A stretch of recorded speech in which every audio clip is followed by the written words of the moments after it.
संत रामपाल जी महाराज एक ऐसे महान संत जिन्होंने अपनी सतभक्ति, तत्व ज्ञान, करुणा और सेवा के बल पर समाज में नई मिसाल कायम की है।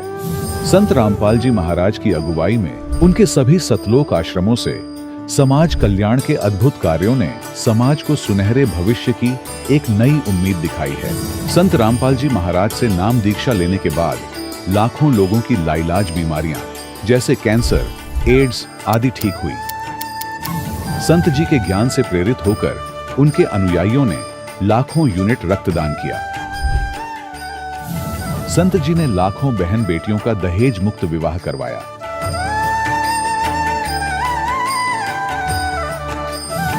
संत जी ने लाखों लोगों का नशा छुड़वाया, करोड़ों उजड़े परिवार बसे। संत जी के आश्रमों में समागम के दौरान निःशुल्क नेत्र चिकित्सा, दंत चिकित्सा प्रदान की जाती है। संत रामपाल जी महाराज द्वारा समय समय पर पर्यावरण संरक्षण के उद्देश्य से बड़े स्तर पर वृक्षारोपण किया जाता है।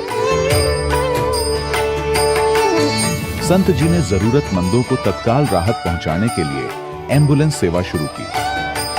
संत जी अपने अनुयायियों को देहदान के लिए प्रेरित करते हैं, जिससे मानवता की सेवा और चिकित्सा क्षेत्र में सुधार हो सके। संत रामपाल जी महाराज के सभी आश्रमों में हर रोज निःशुल्क भंडारा आयोजित किया जाता है, जहां हर वर्ग, हर जाति और हर धर्म के लोग एक साथ बैठकर भोजन करते हैं।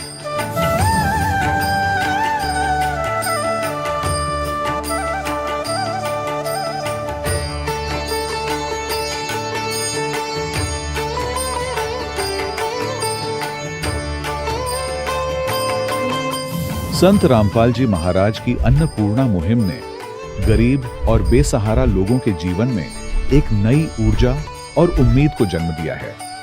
घर घर खाद्य सामग्री और जरूरी मदद पहुंचाकर संत रामपाल जी महाराज ने लोगों को दुख और मजबूरी से लड़ने की ताकत प्रदान की है।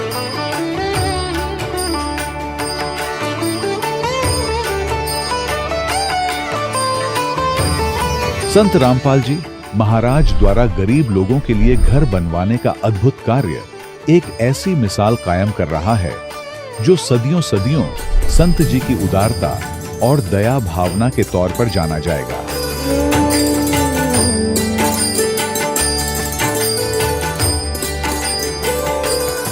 संत रामपाल जी महाराज के आश्रम में हजारों बुजुर्गों को सम्मान और प्यार के साथ जीवन जीने का अवसर मिलता है। उनके खाने, रहने और स्वास्थ्य की पूरी जिम्मेदारी संत रामपाल जी महाराज उठाते हैं। अनाथ बच्चों के लिए संत रामपाल जी महाराज के सभी आश्रम किसी वरदान से कम नहीं। यहाँ उन्हें शिक्षा, संस्कार और भविष्य के लिए बेहतर अवसर प्रदान किए जाते हैं। चाहे बाढ़ हो, भूकंप या महामारी, संत रामपाल जी महाराज और उनके अनुयायी हमेशा ही जरूरतमंदों के लिए सबसे आगे खड़े रहते हैं। कोविड महामारी के दौरान संत रामपाल जी महाराज के आश्रमों से करोड़ों लोगों के लिए भोजन, दवाइयां और जीवन रक्षक सामग्रियां उपलब्ध कराई गई। चाहे गरीब की मदद हो या किसी शोषित और पीड़ित वर्ग के हक और सम्मान की लड़ाई, संत रामपाल जी महाराज ने हमेशा ही उनकी दबी आवाज को सरकारों तक पहुंचाया है और उन्हें उचित न्याय दिलवाने में अहम भूमिका अदा की है। समाज में आध्यात्मिक और सामाजिक मूल्यों के प्रति जागरूकता लाने में संत रामपाल जी महाराज हर कदम पर मानवता के सच्चे सेवक साबित हुए हैं। संत रामपाल जी महाराज का जीवन हमें सिखाता है कि सच्ची सेवा वही है जो निस्वार्थ भाव से की जाए। आइए हम भी इस महान सेवा के कार्य में इस महान संत से जुड़ें और संत रामपाल जी महाराज से नाम दीक्षा लेकर अपने जीवन को धन्य बनाएं।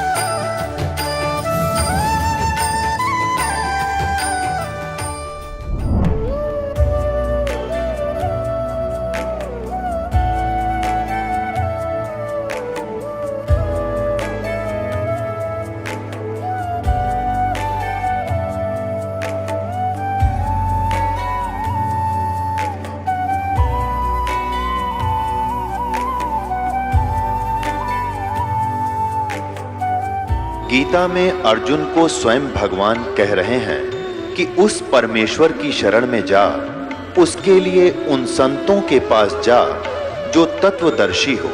इसी प्रकार हजरत मोहम्मद को उनका अल्लाह कह रहा है कि कोई और पूर्ण परमात्मा है, उसको पाने के लिए उन तत्वदर्शी संत की तलाश कर। वो प्रभु कौन है, ये जानने के लिए कृपया अवश्य सुनिए जगत गुरु तत्वदर्शी संत रामपाल जी महाराज के अमृत वचन। सत साहिब दर्शकों, मनुष्य को अक्सर अपने प्रारब्ध कर्मों के कारण दुखों का सामना करना पड़ता है और दुखों से तंग आकर वो सच्चे गुरु की तलाश करता है ताकि उनके आशीर्वाद से उसके पाप कर्म नष्ट हो सके। बरेली उत्तर प्रदेश के रहने वाले मुकेश गुप्ता जी की कहानी भी कुछ ऐसी ही है। अपने जीवन में दुखों से तंग आकर संत रामपाल जी महाराज की शरण ग्रहण की। आइए जानते हैं कि क्या संत रामपाल जी महाराज से नाम दीक्षा लेने के बाद मुकेश जी के जीवन में सुखों ने दस्तक दी। अब सुनिए मुकेश जी की कहानी उन्हीं की जुबानी। नमस्कार सर। नमस्कार सर। सर क्या नाम है आपका? मुकेश कुमार गुप्ता। मुकेश जी आप कहाँ से हैं? बरेली कटगल से, उत्तर प्रदेश से। सर संत रामपाल जी महाराज से नाम दीक्षा आपने कब ली? 17 में ली थी। सर संत रामपाल जी महाराज से नाम दीक्षा लेने से पहले क्या आप कुछ भक्ति साधना भी करते थे? हाँ, मरगट की पूजा वूजा क्रिया करते थे। मरगट की क्रिया करते थे। मैं बैठते थे, कलेजी चढ़ाते थे, शराब चढ़ाते थे, कलेजी चढ़ाते थे, पूड़ी चढ़ाते थे, मुर्गा भेंट उठ देते थे।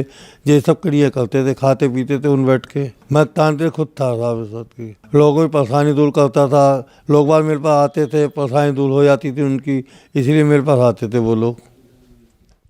सर जैसा कि आपने बताया कि आप तांत्रिक थे, शमशान घाट में पूजा वगैरह भी करते थे और लोगों की परेशानियां भी ठीक करते थे, तो फिर आप संत रामपाल जी महाराज की शरण में क्यों आए? अच्छा साहब, मैं सबकी परेशानी दूर करता था। सब लोग मेरे पास आते थे, सबकी परेशानियाँ दूर करता था। हल्के करते करते करते करते एक दिन मैं खुद बीमार पड़ गया। जब मैं खुद बीमार पड़ गया तो बहुत ज़्यादा इतना बीमार पड़ गया, टट्टी पेशाब खटिया भी करता था। इससे पहले कुछ संत रामपाल महाराज के शख्स थे, वो मुझसे कहते थे कि भैया नाम लिखसा ले लो, भैया नाम लिखसा ले लो। मैं कहा हटो तुम पागल। मैं खुद को बाथरूम, मेरे पास 100 आदमी मेरे पास आते थे, मुझसे पूजा कराते थे, मुझे पैसे देते थे, मुर्गा चढ़वाते थे, सब काम करते थे।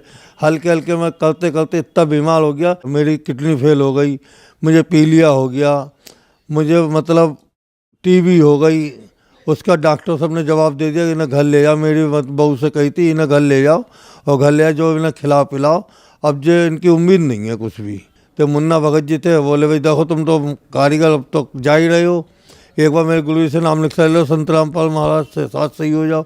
तो उनसे मैं नाम लिखा ली। सर जब आपने संत रामपाल जी महाराज से नाम दीक्षा ली तो क्या आपको लाभ भी प्राप्त हुए? लाभ प्राप्त सबसे बड़े साहब मैं सही हो गया, सब बिन दवा से सही हुआ। कोई ऑपरेशन नहीं, कोई कुछ नहीं, बिन दवा से नाम लिखा लेने से ही, उनके मंत्रों से ही, जाप करने से ही मैं सही हो गया। जब मैंने मतलब भगत लोग लाए थे, मतलब मेरी घरवाली थी, मेरे भगत लोग संग में लाए थे, टेम्पो में डाल के लाए थे 4 लोग नाम लिखा दिलाने के लिए। टेम्पो डाल के लाया तो मैं बड़ी मुश्किल से नाम लिखा मैंने ली। गुरु जी नाम लिखा दे रहे थे, मैं सुन नहीं पा रहा था, लेट के नाम लिखा ली थी, बैठ भी नहीं पा रहे। मुझे भक्तों ने बैठा ला था उठा के। तब नाम लिखा लेने के बाद मैं घर गया। घर जाकर मेरी भगवती ने नाम लिखा ली थी। वो मतलब जोत जलाती थी, वो सब काम करती थी, मुझे कुछ कर ही नहीं मिलता था। मैं खाली लेटा रहा। 2 महीने तक मैंने भक्ति कतई करी नहीं थी। तो मेरे भगत लोग आए, बोले भगत जी कुछ तो भक्ति करो। तो थोड़ी मैंने भक्ति करी, दंडोत प्रणाम करा हल्के। जिस दिन से दंडोत प्रणाम करा है उस दिन से मैं सही होते ही फिर चला आया हूँ और आज तक सही हूँ बिल्कुल। रामपाल जी महाराज की कृपा से मैं बिल्कुल सही हूँ। मतलब मेरी घरवाली थी, कैंसर हो गया था। तो कैंसर होने के बाद में कैंसर सब जगह दिखाया, मुझे पता था 5 महीने कैंसर है, कैंसर सही हो गया। तो मतलब ऐसा था नाम लिखा लेने से उनका कैंसर सही हुआ। अच्छा, और फिर घर के बहुत सारे लाभ मिले। बहू है हमारे घर में सही हैं, सब काम धंधा बहुत बढ़िया चल रहा। पहले काम धंधा नहीं चलता। पहले जो थी हम लूटा मारी करते थे, किसी को पकड़ लिया 1000 ले लिए, किसी को पकड़ लिया 500 ले लिए, किसी को फ़ोन कर दिया कुत्ते पैसे ले लिए, किसी के पेट में दर्द उड़ा, मतलब लूटा मारी करते रहते थे। सर पहले आप तांत्रिक क्रिया करते थे, तांत्रिक का काम करते थे, तो अब आप क्या करते हैं संत रामपाल जी महाराज से नाम दीक्षा लेने के बाद? तो हलवाई काम करते, कोई काम नहीं करते, कारीगरी करते, ठेकेदारी करते हैं, अपने काम लेते हैं, हियन भी हल्द्वानी भी, अब ठेकेदारी करते हैं, अपने काम करते हैं। अब नशा वशा सब छूट गया, पान बीड़ी सिगरेट, कोई नशा की इच्छा ही नहीं होती कतई नशा कराएं, और ना कभी जिंदगी जीवन में करेंगे। अब डर लगता है नशा से। और लाभ बहुत ही लाभ है, लाभ तो कुछ बता ही नहीं सकते, ऐसे लाभ हुए हैं, हर मेल के लाभ ही लाभ हैं। पहली बात तो आदमी सबसे बढ़िया, जिस्म बढ़िया है, घर बढ़िया है, काम लिखा बढ़िया, सभी कुछ लाभ ही लाभ हैं साहब, कोई लाभ बता नहीं सकते, इतने लाभ हुए हैं अब तो। सर जो दर्शक आज आपको टीवी पर देख रहे हैं वो भी किसी न किसी तरीके से परेशान है या बहुत ज़्यादा दुखी हैं, तो उनको संत रामपाल जी महाराज से नाम दीक्षा लेने के लिए क्या करना होगा? उनको कुछ नहीं करना, नाम पट्टी है, नीचे चैनल आता है, उस पर पट्टी है, उस पर नंबर है, उससे नंबर से आप नाम दीक्षा मिल जाएगी। क्या वो भी संत रामपाल जी महाराज से नाम दीक्षा लेने के बाद ठीक हो सकते हैं आपकी तरह? बिल्कुल, जब हम ठीक हो वो भी ठीक हो जाएंगे। हम जब कैसे ठीक हो, हमने 10 अस्पताल 15 अस्पताल घूम चुके हैं, देख चुके हैं, और सब डॉक्टर ने हमें मना कर दिया था कि इन्हें ले जाओ, खिलाओ पिलाओ, जो सही नहीं होंगे। उसके बाद में मतलब नाम दीक्षा लेने के बाद में हम सही हो गए। जब हम सही हुए हैं तो ऐसे सब लोग सही हो जाएंगे। संत रामपाल जी महाराज ने हमारा दोबारा जीवन दान दिया। पहले तो हम खत्म हो चुके हैं, और ख़त्म होने के बाद अब दोबारा जीवन दान दिया है, तो भक्ति कर रहे हैं और सही हैं बिल्कुल। धन्यवाद सर। साहब दर्शकों, अभी आपने सुने संत रामपाल जी महाराज से दीक्षा प्राप्त करके सुखी हुए भक्त के अनुभव। अब देखिए जगत गुरु तत्वदर्शी संत रामपाल जी महाराज के मंगल प्रवचन। तो वहां जाने के बाद बहुत सुख है, एज इट इज है। वहां कभी मृत्यु नहीं, वृद्धावस्था नहीं, ये 5 तत्व नाड़ियों का जोड़ जुगाड़ का शरीर नहीं है वहां कोई मलमूत्र नहीं, जितना भी खाओ शरीर के अंदर कंज्यूम हो जाता है, ऐसी बॉडी दी परमात्मा। ना थूक है, ना कुछ और है, ना कुछ, ऐसा सुंदर शरीर। तो इसलिए तो उसकी तरफ है लोगों ने, राजाओं ने राज भी त्याग दिया उस सुख स्थल को पाने के लिए। लेकिन रास्ता ना मिलने से भटको इस संसार में, कितने धक्के खा लो, कितने परित्याग कर लो, व्हाट इज यूज। तो अब परमात्मा ने वह दया करी है आपके ऊपर, वो समय भी दिया है, आपको शिक्षा भी दी है, आपको ज्ञान भी श्रेष्ठ दे दिया। तो हम उसी प्रसंग पर लाते हैं कि जैसे इन महापुरुषों को परमात्मा मिले, तो इनमें से एक आदरणीय गरीबदास साहिब जी की थोड़ी सी कहानी सुनाऊंगा, जिससे एक तो आपको यह विश्वास होगा कि जब परमात्मा से मिलकर आया है जो प्राणी, और फिर उसने ये ज्ञान लिखा है। हम 3 दिन लगातार पाठी इस ग्रंथ को पढ़ते हैं गरीबदास साहिब जी को, जो भगवान ने ज्ञान दिया कबीर साहब ने। और परमात्मा ने 600 वर्ष पहले कबीर भगवान ने अपनी अमर वाणी में लिखवा भी दिया, धर्मदास जी को बता भी दिया। कबीर सागर में कबीर वाणी चैप्टर है, उसके 136 और 137 पृष्ठ पे, जिसमें 12 पंथों का ज्ञान दिया है। काल ने कहा था 12 पंथ करूं मैं साजा, नाम तुम्हारा ले करूं आवाजा। और 12 पंथ नाम जो ले ही सो मेरे मुख आन समोही, और अनेक पंथ चलाऊं या विद जीवों को भरमाऊं। 12 तो ये गिनती के हैं। उसके बाद ये राधा स्वामी पंथ, दंदर सतगुरु पंथ, निरंकारी पंथ, रिया सारामर सुधांशु वाले, ये कृपालु कृपुल के सारे काल के पंथ है। और विशेषकर जो राधा स्वामी पंथ है, एक सतलोक के गुण गावे, सचखंड सतपुरुष बतावे, इन्हें कह कहेगा पता नहीं। तो उसमें परमात्मा ने कहा कि संवत 1774 हुई, वो गलती से 75 प्रिंट है वहां पर। तात दिन जग प्रेम प्रगटे जग सोई। संवत 1774 में मेरी प्यारी आत्मा का जन्म होगा, गरीबदास जी का। वो बारहवें पंथ का प्रवर्तक होगा, और मेरी वाणी का प्राकट्य होगा। बारहवें पंथ प्रगट हो वाणी, शब्द हमारे का निर्णय ठानी। असंग जन्म ये ठोर नहीं पावे, ये 12 पंथ हम ही को जावे। यानी गरीबदास जी के द्वारा जो ज्ञान मालिक ने बुलवाया है 600 वर्ष पहले, यानी लगभग सन 1727 में परमात्मा मिले थे गरीबदास जी को, जब 10 वर्ष के थे गरीबदास जी। और 3 वर्ष के बाद सन 1730 में जब गरीबदास जी 13 वर्ष के हो गए, गोपाल दास नाम के संत जो दादू पंथी थे, उन्होंने लिखा था, गरीबदास जी ने बोला था अपना अनुभव जो भगवान ने उनको वाणी दी थी। कबीर परमात्मा ने कहा कि 12वें पंथ प्रगट हो वाणी, मेरी महिमा की पुण्य वाणी फिर प्रगट होगी। क्यों? क्योंकि ये 12 पंथ जो चलेंगे गरीबदास से पहले 11 जो है, उनमें काल के दूत कबीर पंथ में प्रवेश कर गए। उन्होंने कबीर परमेश्वर की अमृतवाणी में काट छांट करके और कुछ रख ली, बाकी छोड़ छाड़ दिया, उसमें फेर बदल कर दिया। ये करना ही था, काल ने करवाना था। जैसे हम आरती करते हैं रोजाना, कबीर साहब की आरती है जो शुरू में 5 आरती है शुरू की, कबीर साहब की है। वो कबीर सागर में नहीं, ना किसी हमने देखी किसी प्रचलित वर्तमान की किसी कबीर वाणी में, कबीर साखी में, कबीर दोहालियों में कहीं नहीं है। और ये उस मूल ग्रंथ में थी जो गरीबदास जी के समय वो कुछ थोड़ी बहुत सुरक्षित थी, उनमें से लेकर, और गरीबदास जी ने अपने भी आरती एक अलग से भी बनाई है भगवान की दया से। तो इस प्रकार उसकी पूर्ति के लिए गरीबदास जी के द्वारा अपनी महिमा पुनः प्रकट करवाई। और फिर बता के 12वें पंथ फिर हम ही चलावें। जब 12वां पंथ चल चुकेगा और वो भी फिर ज्ञान नहीं समझ पाओगे उस अमरवाणी का जो गरीबदास साहिब जी के द्वारा परमात्मा ने प्रकट करवाई थी, कहते उसको समझाने के लिए फिर हम ही आएंगे और सब पंथों को मिटाकर एक पंथ चलाएंगे। परमात्मा ने आए तो ये दास भेज दिया पुण्यात्माओं उस काम को करने के लिए।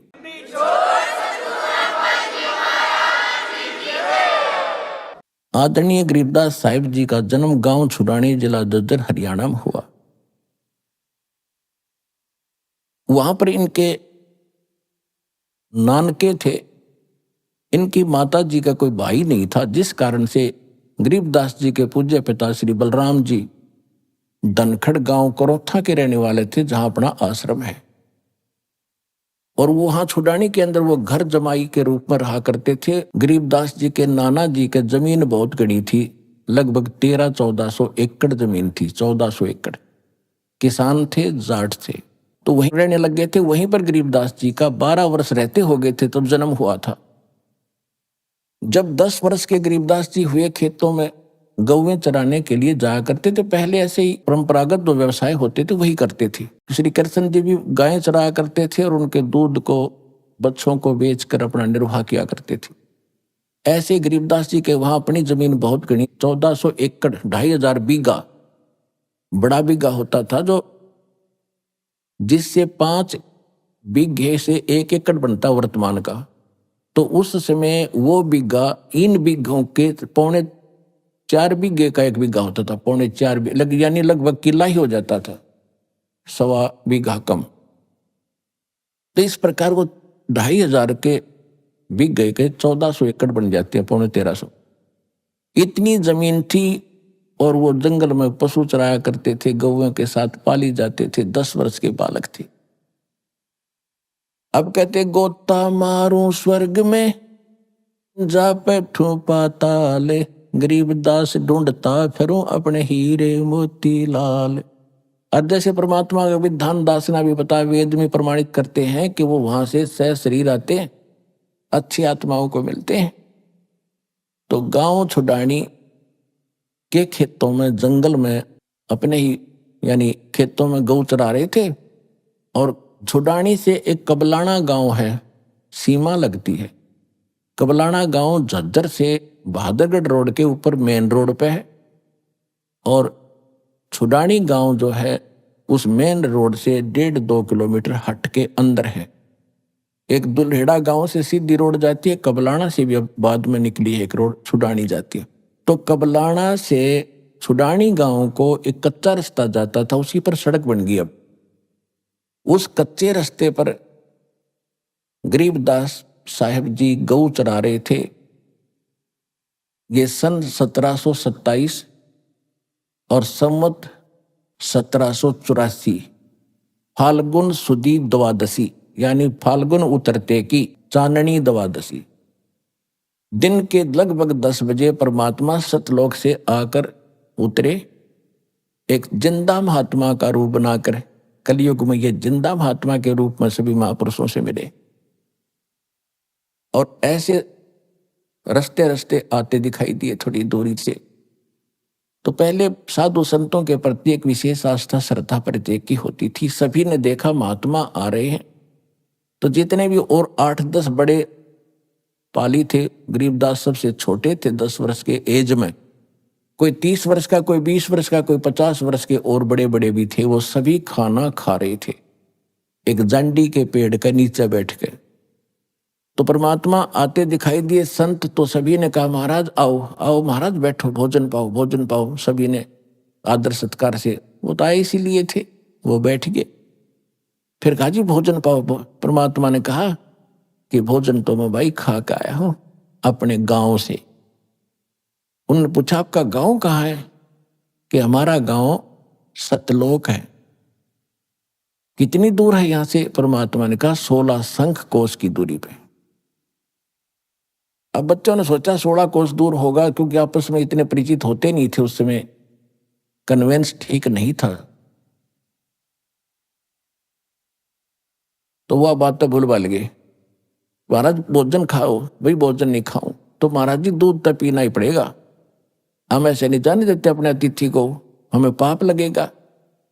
परमात्मा बोले भाई ठीक है, दूध पिलाना है तो मैं कुंवारी गायों का दूध पीता हूं, जिसके बैल ने टच भी ना कराओ। तो जो बड़े बुजुर्ग थे, बड़े मैच्योर से थे पाली, वो कहने लगे बाबा जी आपकी दूध पीने की नीत को नहीं, आप तो मजाक करते हो। अब गरीबदास जी छोटे बालक थे 10 वर्ष के, कहने लगे महाराज जी देखो ये गाय है छोटी सी कंवारी, दूध पीना छोड़ रखा इसने, और ये कैसे दूध देवेगी? परमात्मा बोले दूध निकालने का कोई बर्तन है? हाँ जी एक बरोला है, जैसे पानी पीने का या लस्सी का ले जाते तो मांझ धो के साफ करो, कर दिया। और कहा कि बच्चिया के नीचे पकड़ कर बैठ, बच्चे सतन के नीचे रख ले, दूध निकलेगा इसमें। अब बालक था गरीब, और औरों को तो जच नहीं रही थी, बच्चा देखने खातिर देखो क्या होगा, पकड़ के बैठ गए गरीबदास जी गाय की लेवटी के नीचे, सतनों के नीचे कर लिया। परमात्मा कबीर साहब खड़े हुए, बच्चिया के हाथ थपथपी मारी कमर पे, उसी समय लंबे लंबे सतन हो गए, दूध की धार बंध गई और बर्तन भर के अपने आप रुक गई। बोलो कबीर भगवान की जय हो।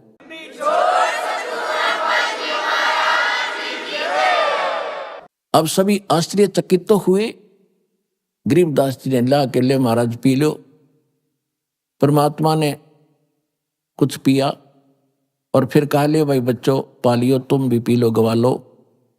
अब जो बड़े बड़े ग्वाले थे वो कहने लगे बाबा जी ये जादू जंतर का दूध है और कंवारी गाय का पाप का दूध हम नहीं पी सकते, और तेरी जात का बेराना तो किस जाति का है, तन झूठा कर दिया, हम तो ना पीवें। कहते सकल पदार्थ है जगमाही, कर्महीन नर पावत नाही। उठकर चले गए।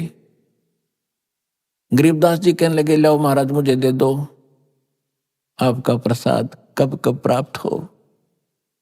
कहते हैं होनहार वीरवान के होत सीखने पात, पूत के पैर पालने में पिछड़ जाते हैं। गरीबदास जी तो आत्मा थी भगवान की, ये शब्द निकलने ही थे कि लाओ महाराज आपका दास पिएगा आपका जूठे दूध का, कब कब प्राप्त हो हमें। शेष बचा हुआ कुछ दूध उन्होंने पिया। फिर परमात्मा ने यह भी कह दिया था कि ये दूध इस कंगाल लोक का नहीं है, ये सतलोक से आया भाई, मेरे गांव से आया। लेकिन उसमें मोटी बुद्धि के लोग थे, उनका कहाँ समझ में आवती ये बात कि बाबा जी बकवाद करे, जादू जंत्र है, कोई जादूगर दिखाई देता है। वो चले गए। फिर गरीबदास जी को काफी ज्ञान समझाया, गरीबदास जी के अंदर प्रबल प्रेरणा हुई। फिर परमात्मा ने उसको प्रथम मंत्र दिया कि बेटा नाम ले, जब सतलोक दिखाऊंगा। प्रथम मंत्र दिया, वहां दूध के साथ यानी पेय पदार्थ के साथ दिया जाता है प्रथम मंत्र। हम यहाँ अमृत जल और मिश्री से देते हैं आपको प्रथम मंत्र। तो गरीबदास जी वहां बैठे रहे, शरीर तो बैठा रहा, आत्मा निकाली ऊपर लेकर गए। ब्रह्मा विष्णु महेश के लोक दिखाए, जहां भी परमात्मा जाते थे, क्योंकि ब्रह्मा जी को, विष्णु जी को, शिव जी को परमात्मा मिले थे और उनको प्रथम बार शिष्य भी बनाया था। बाद में उन्होंने नाम को त्याग दिया था, लेकिन परमात्मा जब उनके पास जाते हैं उनको वही सूरत दिखाई देती है जो पहले मिले थे, और सब खड़े होकर प्रणाम करते, आदर सत्कार करते हैं। गरीबदास जी देख रहे कि ब्रह्मा जी, विष्णु जी, शिव जी भी बाबा जी को प्रणाम कर रहे हैं, तो प्रबल शक्ति है भाई। फिर उसके बाद जाते धर्मराज के जो लेखा जोखा करता सारा न्यायाधीश है जो एक ब्रह्मांड का, जो उसके दरबार में प्रवेश किया परमात्मा ने, साथ में अपनी आत्मा गरीबदास जी को लेकर के और पुण्यात्माओं, अध्यात्म मार्ग में किसी को कहने की आवश्यकता नहीं मैं कौन हूं, सामने वाले पर तुरंत इफेक्ट हो जाता है, उसका अपने आप नतमस्तक हो जाता है और वो बेचैन हो जाता है एकदम। जब परमात्मा ने प्रवेश किया कबीर साहब ने धर्मराज के दरबार में, न्यायाधीश के दरबार में, एकदम कुर्सी छोड़कर वो खड़े हो गए बाहर दूसरी साइड में और कहा, महाराज विराजो कुर्सी, बैठो, सिंहासन लो अपना। लेकिन परमात्मा खड़े रहे और आदेश सुना रहे हैं। जैसे एसपी जाता है एसएचओ के ऑफिस में, वो खड़ा हो जाता है कुर्सी छोड़कर और एसपी उसको निर्देश देता है और डांट भी लगा देता है, विशेष हिदायत देता है, कोई ऐसी गलती मत कर देना। और वो कहता है यस सर, क्योंकि ये औपचारिकता एक नियम है हमारा, एक आदर सत्कार होता है, ऐसा होना भी चाहिए। गरीबदास जी ने फिर अपनी आंखों देखा, क्या बताया, धर्मराय दरबार में देई कबीर तलाके, मेरे भूले चुके हंस को तू पकड़िए मत कजा के। हाय हाय।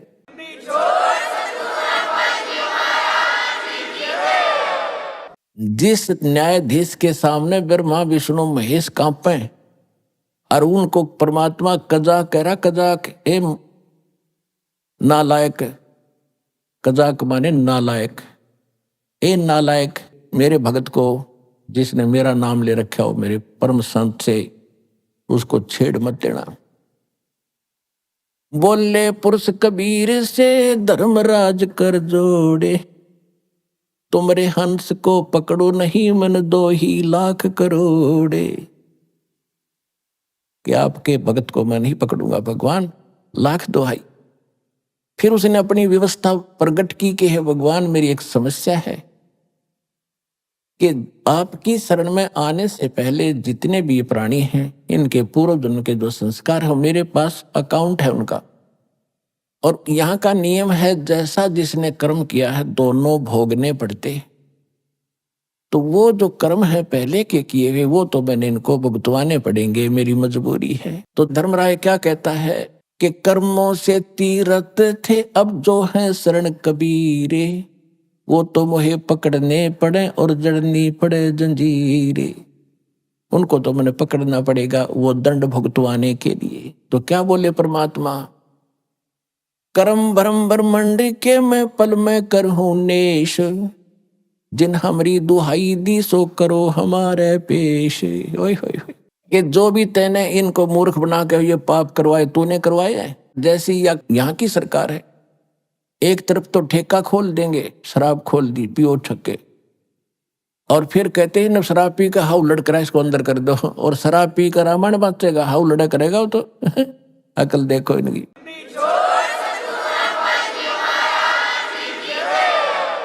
तो कहते कर्म तू खुद करवा रहा है इनसे बेवकूफ बना के। एक तो इनके अंदर ऐसी वासना भर दी, विकार करें, बकवाद करते हैं, फिर दंड लिख दिया कि ये दंड तेरे को ऐसा करेगा तैसा दंड।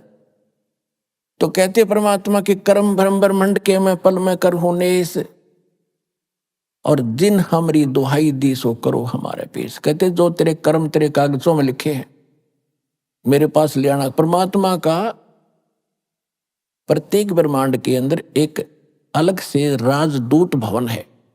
अब परमात्मा ना धर्मराज ने देखा, ना ब्रह्मा विष्णु में इसने देख रखा, और देखेगा कौन? उनके पहचान में कौन आओ, कौन बैठा है? तो त्रिकुटी जो त्रिकुटी है वो एक इंटरनेशनल एयरपोर्ट समझ लो, और वहीं पर फिर सबके सेक्रेटरीट है। जैसे प्रत्येक देश में राजदूत भवन होता है, तो वहां परमात्मा एक राजदूत रूप में रह रहे हैं, स्वयं ही अन्य रूप बना करके। और कहा कि जैसे कोई किसी देश का नागरिक है, दूसरे देश में रहता है, उसको कोई दिक्कत आती है, तो राजदूत भवन वाला कहता है भी हमारे नागरिक को तो हम मेरे पास लाना, पहले हम पूरी जानकारी करेंगे, फिर तुम कुछ एक्शन लेना। तो यही परमात्मा ने कहा कि कर्म भ्रम ब्रह्मंड के मैं पल में करहूं नेस, और जिन हमारी दुहाई दी सो करो हमारे पेश, मेरे पास ले आना, और तेरे सभी जितने भी कर्म हैं वो मैं क्रॉस कर दूंगा, इनके फिर भोगने नहीं पड़ेंगे।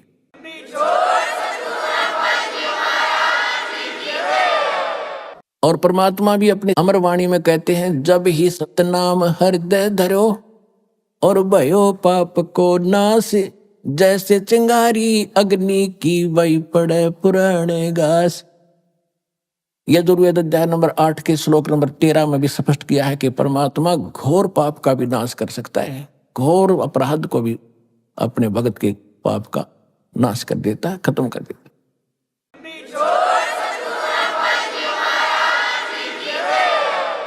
उसके बाद परमात्मा उस स्थान पर पहुंचे जहां ये काल विशेष सतर्क रहता है। उस स्थान पर आसपास किसी जीव की जान की हिम्मत नहीं, जो 11वां द्वार है। अभी तक 10वां द्वार इसका ऊपर गाटा जोड़ रखा था। और एक जम्मू के अंदर है रांजड़ी में मधु परमहंस फौजी, उसका कितने 11वां द्वार का पता लग गया किसी वाणी में कबीर साहिब की। वो ने छाती को टैग, मैंने सबसे अंतिम वस्तु मिल गई, आज तक किसी को नहीं पता 11वां द्वार। बता, यही बात है, हल्दी की गांठ से पंसारी बन जाता है कभी। 11वां द्वार तो वो है जहां 21 ब्रह्मांड का अंड होता है, आगे अक्षर पुरुष के लोक में प्रवेश करना होता है। और उस द्वार के ऊपर ये काल स्वयं बैठा है, किसी पर विश्वास नहीं करता है, कोई इधर निकल नहीं जा, कोई एक भी प्राणी नहीं जाना चाहिए, इसने इतना गजब का जुगाड़ जोड़ रखे।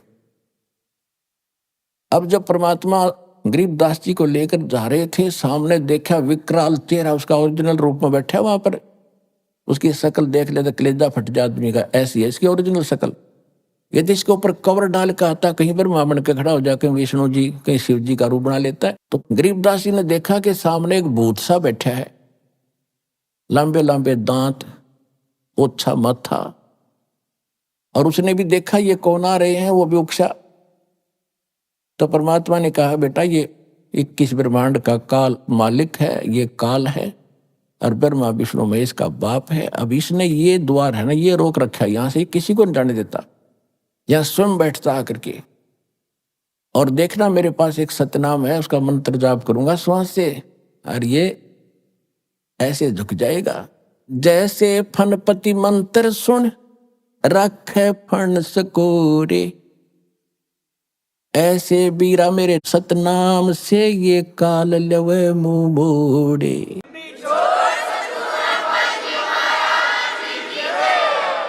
जैसे फनपति, फनपति माने नाग, फन ठा रखा हो डसने के लिए।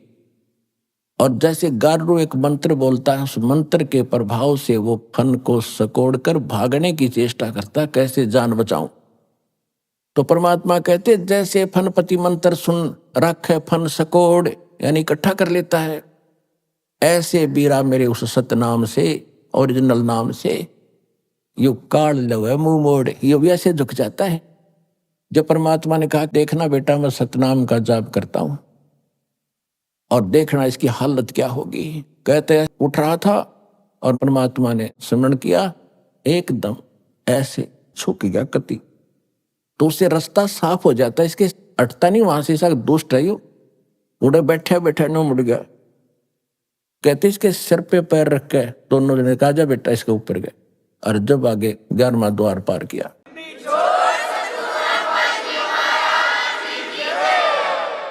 ये यहाँ बनाओ बात समाधि लाला के मूर्ख बना रखे, ये कहाँ जाएंगे, 10वां द्वार पार नहीं कर सकते ये लोग। कहते ब्रह्मेंद्र के घाट को खोला तो कोई एक द्वारे से फिर जाते, ऐसे बहुत अनेक।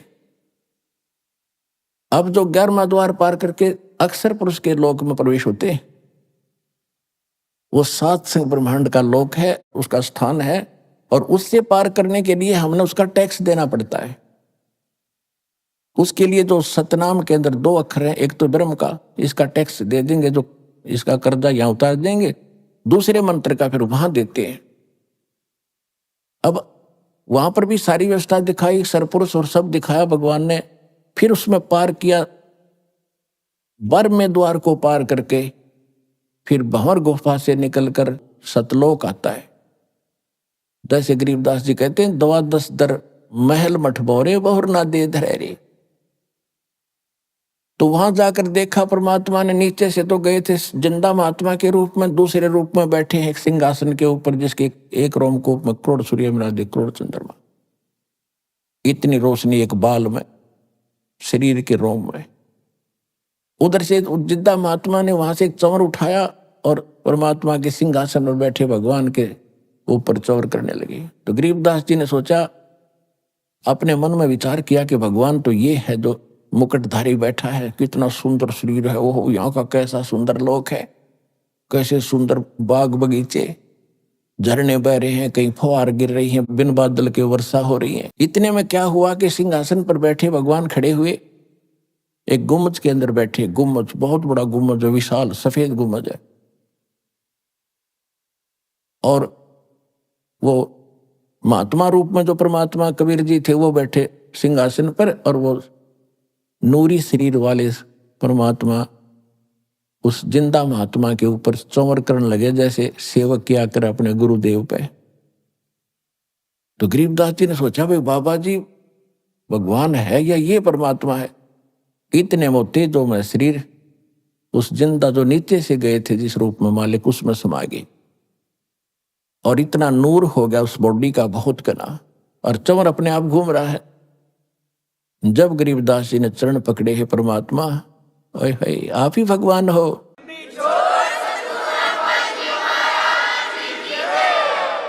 तब परमेश्वर ने बताया कि बेटा मैं 120 वर्ष तक बनारस में कबीर जुलाहा नाम से रहा हूं, और मुझे कोई पहचान नहीं पाया, क्योंकि मेरे बारे में कोई बताने वाला नहीं था। और अब तू वापस जा, और तेरे शरीर को अंत करने वाले हैं, चेता पर रख दिया है। उधर से गरीबदास जी को मृत जानकर शाम के समय 5-6 बजे सी उन्हें संभाला।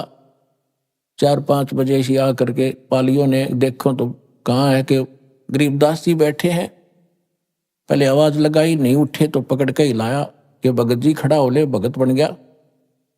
वो गिर गए। मृत जानकर 2 पाली गांव में भागे आए। जिसको भी पता, छोटा सा गांव था, एक बहुत बड़े लैंडलॉर्ड का इकलौता पुत्र, और उसकी मृत्यु हो जाए, गांव में करलाट मच गया, माता पिता बेहोश हो गए। फिर भी गांव के लोग दौड़ दाड़ कराए, उसको ले के घर ले आए, फिर चिता पर रख दिया। उधर से गरीबदास जी कहते, भगवान मान नहीं जाता उस गंदे लोक में, मुझे यही रख लो दाता। परमात्मा ने कहा, बेटा ऐसे नहीं बनेगी बात, आप जाओ। आप जब यहां से गए भक्ति युक्त थे, आपने बहुत घनी भक्ति थी, अब वहां पर खत्म कर दी तुमने। उतनी ही भक्ति युक्त होकर तब यहां आ सकोगे, और मैं तेरे साथ रहूंगा, तू चिंता मत कर। और आप जाओ, मेरे गवाह बनो, आपके भाई बहनों के लिए एविडेंस देना, विटनेस बनना, तब उनको विश्वास होगा। नहीं तो काल ने बुरा जाल फैला रखे है। क्या हाल हो रहा देख, झांक कर देखा नीचे, ये लोग ऐसा दिखाई देता जैसे कीड़े मकोड़े घूम रहे हो, कीड़े मकोड़े ऐसे नजर आते। क्योंकि हमारे शरीर में जीव जंतु एक एक नस नस के अंदर हमारे कीड़े हैं अंदर, ऐसा बुरा हाल है। थूक, बेस्टा, टट्टी, पेशाब सब कुछ अंदर बैठा पड़ा है, और ऊपर से चिकना चोपड़ा करके बन गया प्लातून, बैठ गया पर एक छोटे से टुकड़े का प्रधानमंत्री बनकर। कल मृत्यु के बाद क्या होगा, गदा जी। तो वो ना दिखता, वो दिखाने की आंखें बना रहा है दास साहब को, ये मोतियाबिंद हटा रहा है जो भगवान के ज्ञान से हटेगा।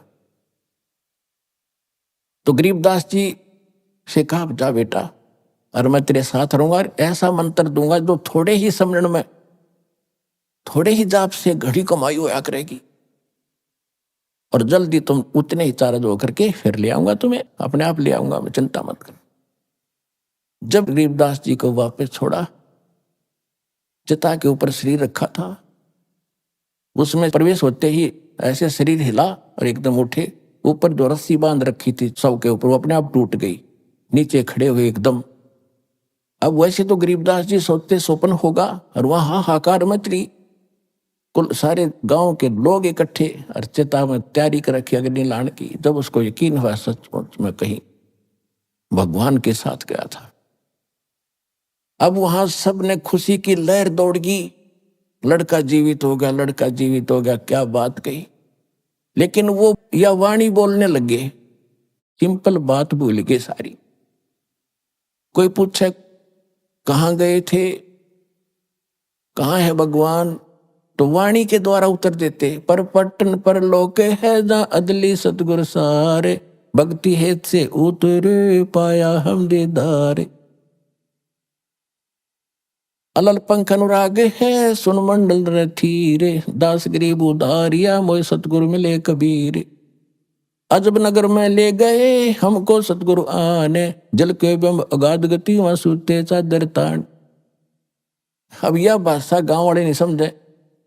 उनने सोचा जंतर मंत्र के दूध ने पी का यो लड़का पागल हो गया, हे भगवान शुक्र है जीवित तो हो गया। तो गरीबदास जी को पागल कहने लगे, बावड़िया, पागल बावड़ा। और ये सोचा गांव वालों ने भी कोई बात ना है बेटी, क्योंकि उस गांव की बेटी थी उसकी माता, कि यह बेटी जैसा भी बेटा है पागल है जैसा है, इसको देख के अपना जीवन निर्वाह कर लेगी, ना तो या मर जाती रो रो के। जब 3 वर्ष बीत गए, 13 साल के गरीबदास जी हो गए, ऐसे सब पागल कहने लगे, बावड़िया कहने लगे भगवान को। एक दादू पंथी गोपाल दास नाम के संत थे जो दादू जी के पंथ से थे, और दादू जी को भी परमात्मा मिले थे, ऐसे जैसे गरीबदास जी को मिले, ऐसे नानक जी को मिले, ऐसे धर्मदास जी को मिले, मुल्कदास जी को मिले, गीसा दास जी को मिले थे, न्यू मिले थे जिंदा महात्मा के रूप। तो वो वाणी का मर्मज था, समझता था संतों की महिमा को। और वहां उनका कोई सेवक था, उसमें वो ऐसे 2 वर्ष 3 वर्ष में चक्कर लाया करता था। सुडानी में आके उस भगत के अपने सेवक के वहां वो गोपाल दास रुका। तो सेवक ने कहा, महाराज एक बाबा जी ने कोई जादू जंत्र का दूध बछिया का निकाल के हमारे एक चौधरी के बच्चे को पिला दिया, और वो पागल हो गया। उस दिन के बाद वो तो मर गया था, दोबारा भगवान ने दया करी जीवित हो गया। उठे जीवित होने के बाद पागल है, पागलों वाली बातें करता है।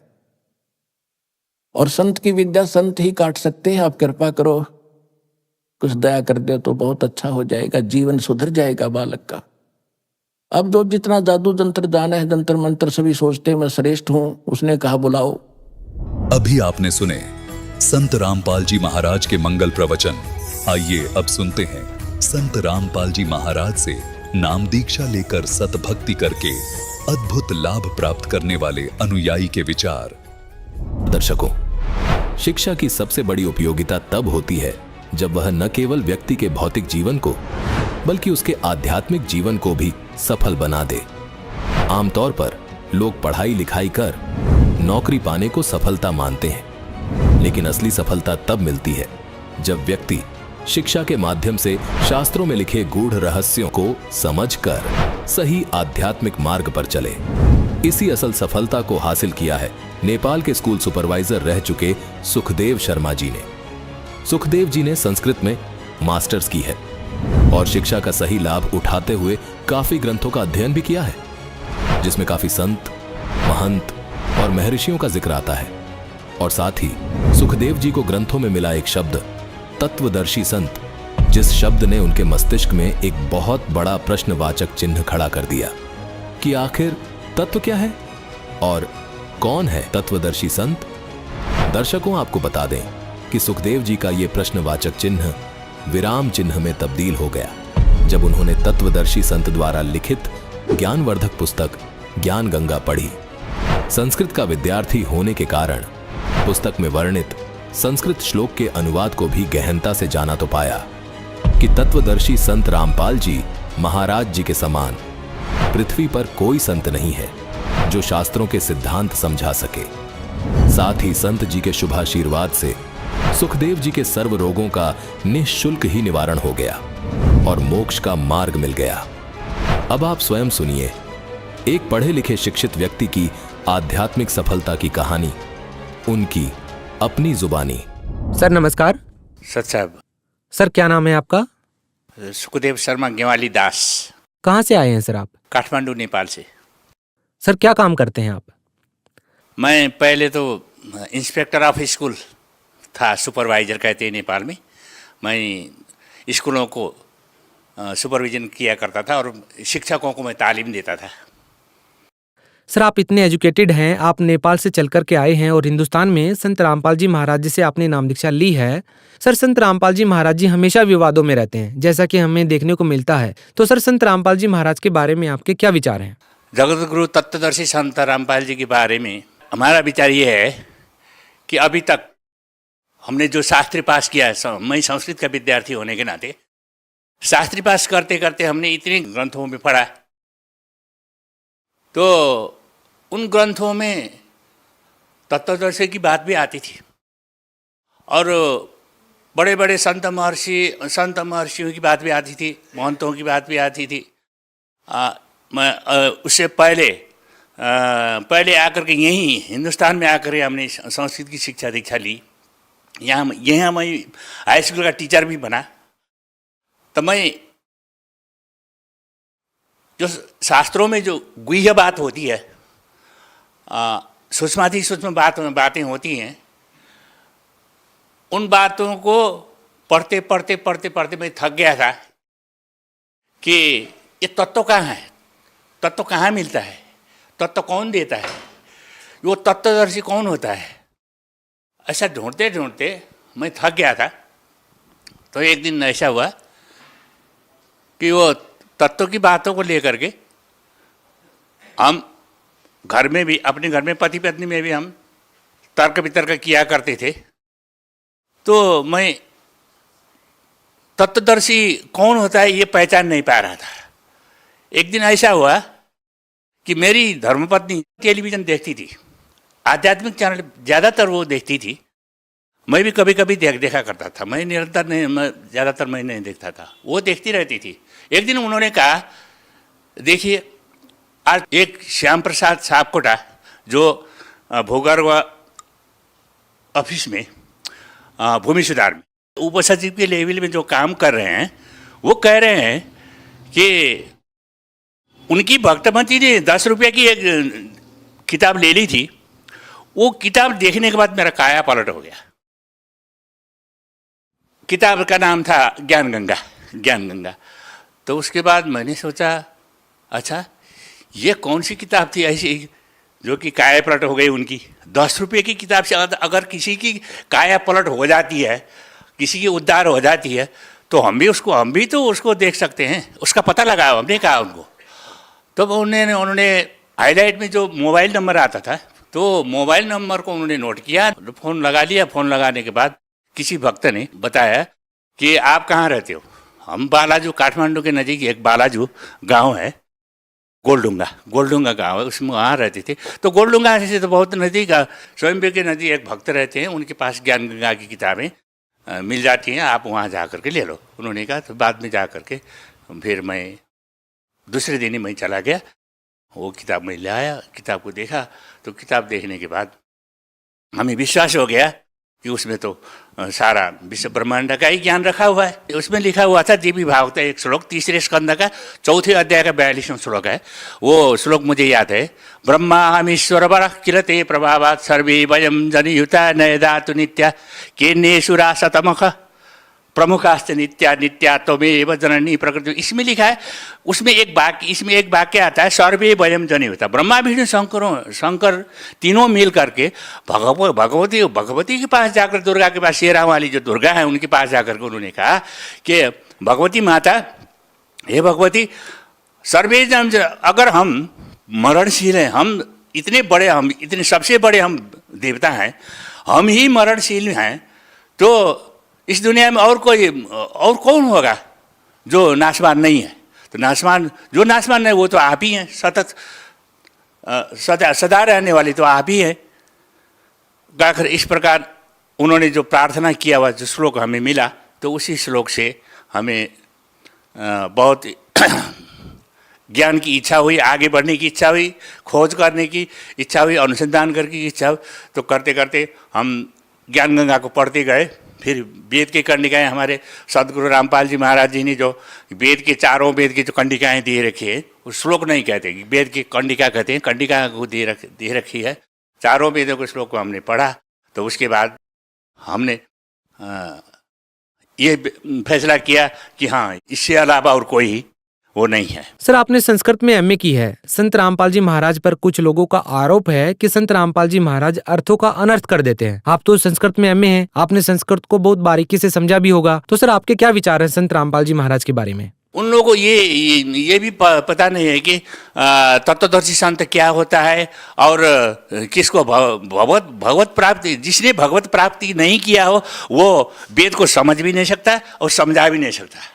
इसीलिए मुझे तो ये विश्वास हो गया कि हमारे संत जगतगुरु तत्वदर्शी संत रामपाल जी महाराज को भगवत प्राप्ति भी हुई है। पूर्ण ब्रह्म परमेश्वर भगवान ने दर्शन भी दिया है। तत्वदर्शी संत की उदय सदा नहीं होती, करोड़ों वर्ष में एक आध बार ही होता है। ये हमारा सौभाग्य है कि 600 वर्ष कबीर परमेश्वर का बनारस में आए थे। उसके बाद फिर हमारे देखने में तो हमारे जो चर्मचक्षु है, चर्म का होता है ये चमड़े की चक्षु है, आँख है, उस आँख से तो हम उनको देखते हैं, हमारी तरह देखते हैं। तो वो चर्मचक्षु से उनका भी चर्म ही है, देखने में चर्म है, लेकिन वो साक्षात ईश्वर है। हमारे जो तत्वदर्शी संत रामपाल जी महाराज हैं, इन वेदों का संपूर्ण निचोड़ निकालने के लिए जो यहाँ अवतरण हुआ है उनका, वो साक्षात ईश्वर के रूप में अवतार हुआ है, पूर्ण ब्रह्म परमेश्वर के रूप में अवतार हुआ है, कबीर परमेश्वर के रूप में अवतार हुआ है। इसके अलावा इस विश्व ब्रह्मांड में कहीं भी कोई भी विकल्प नहीं है। सर संत रामपाल जी महाराज के बारे में कुछ लोगों का ये भी कहना है कि संत रामपाल जी महाराज के जो अनुयायी हैं वो संत रामपाल जी के पीछे अंधभक्ति के तहत जुड़े हुए हैं। सर सच क्या है?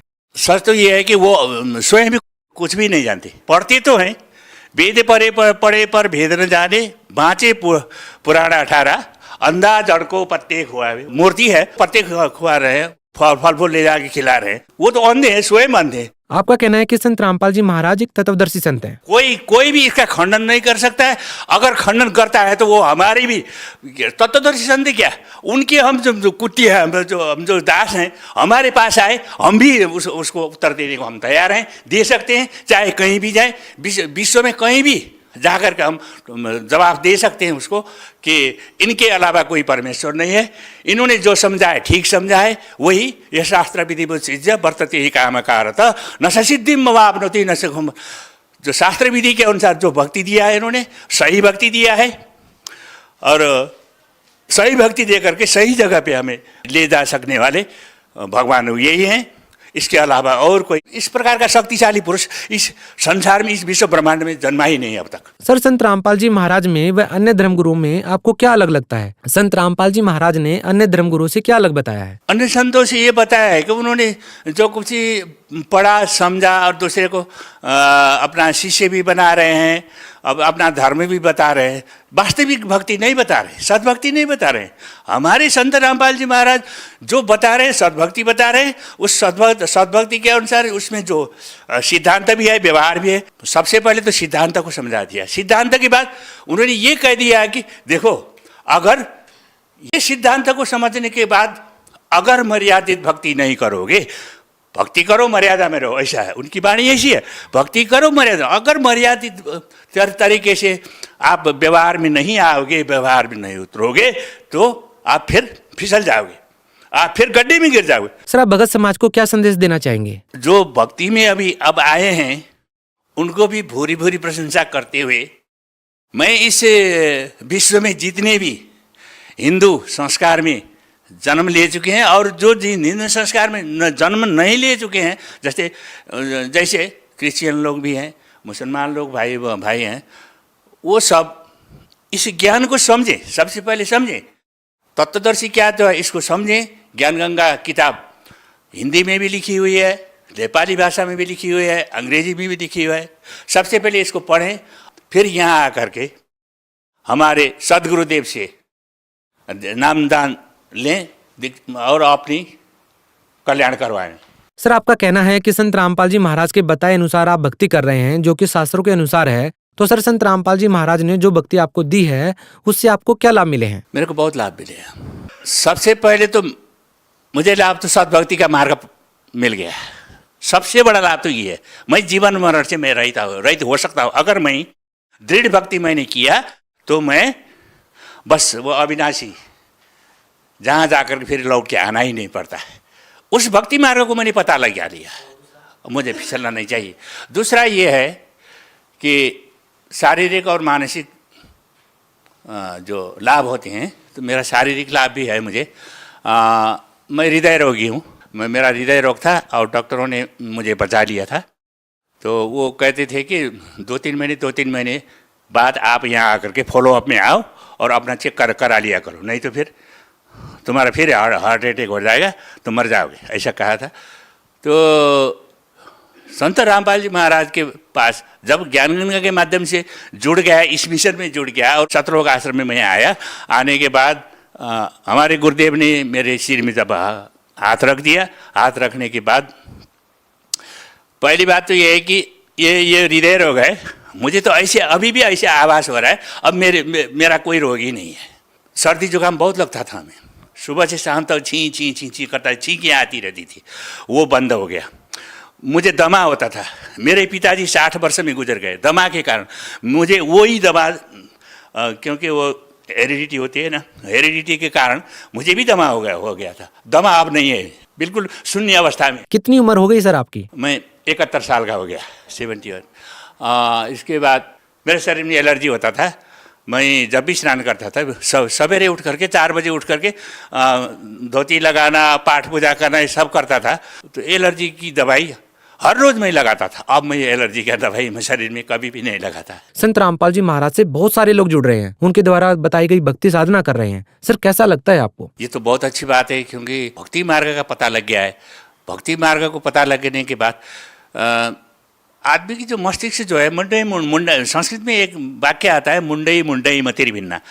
प्रत्येक आदमी की मुंड में, आपके एक ही परिवार में भी मुंड में भिन्न भिन्न मति होती है, भिन्न भिन्न बुद्धि होती है। तो बुद्धि के अनुसार ही आदमी चलता है। तो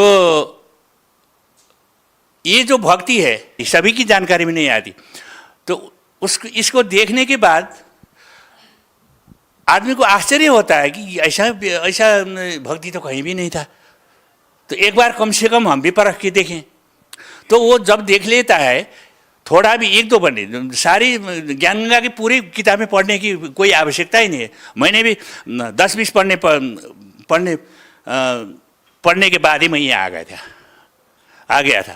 तो थोड़ा सा जब पढ़ लेता है ना, नास्टिडम की बातें भी वहाँ लिखी हुई है, भक्तजनों के लिए लेख भी उसमें हैं, और उसके बाद जो सैद्धांतिक बातें हैं, वेद की कंडिकाएँ हैं, और भागवत, श्रीमद् भागवत, देवी भागवत की श्लोक भी लिखी हैं। अब अगर पढ़ा लिखा आदमी अगर उसको एक दो श्लोक देख करके, उसका अर्थ देख करके गहन दृष्टि से अगर देख लेगा ना, वो पता लगेगा हाँ भाई इससे ये तो बहुत अच्छी बात है, ये तो ऐसा ज्ञान तो संसार में कहीं भी नहीं है।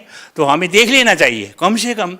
हमारे वो ये गुरु कौन है, ये ऐसी शिक्षा कौन देता है, कौन ये वो गुरु कौन से हैं, कह करके वो परीक्षण के लिए भी हमारे गुरुदेव के पास आते हैं। और आने के बाद आते ही वो उनमें ऐसा प्रभाव पड़ जाता है कि हमारे गुरुदेव की संस्कार ही ऐसी हैं, सभी को बेटे करके बेटी करके संबोधन करते हैं, आशीर्वाद भी देते हैं, बड़े सहज स्वभाव है, उज्ज्वल प्रतिभा है, तो कोई भी भेदभाव नहीं है।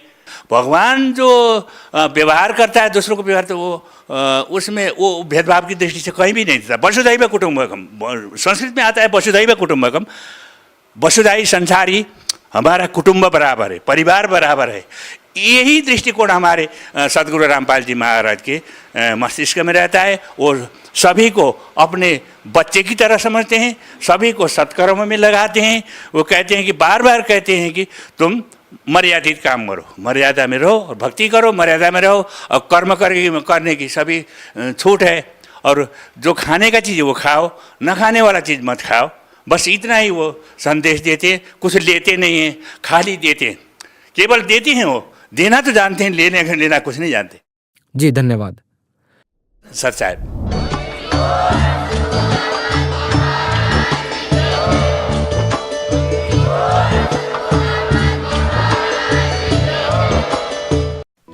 आप सुन रहे थे जगत गुरु तत्वदर्शी संत रामपाल जी महाराज के मंगल प्रवचन। अधिक जानकारी के लिए संपर्क करें।